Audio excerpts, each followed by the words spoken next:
නුවර වැව යනු අනුරාධපුරයේ කෘෂිකාර්මික කටයුතු සඳහා වතුර සැපයූ විශාලතම සහ පැරණිම වැව් අතරින් එකකි.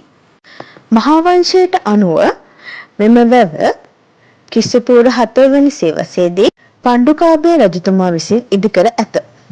මුල් කාලයේදී මෙය අභයවාපි ලෙසින් හැඳින්වූ බවද සඳහන් වේ.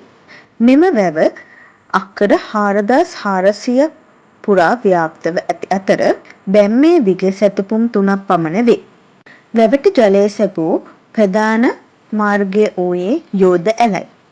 අතීතයේදී වාරිමාර්ග කටයුතු සඳහා විශාල සේවාවක් කළ නුවර වැව අදද අවට ගොවි බිම්වලට වතුර සපයමින් අනුරාධපුර ජනතාවගේ පානීය ජල අවශ්‍යතා සඳහා යොදා ගනී. නුවර වැව යනු ඉතිහාසයේ ඉංජිනේරු ශිල්පයේ දක්ෂතාව පෙන්නුම් කරන්නා වූ ස්ථානයක්.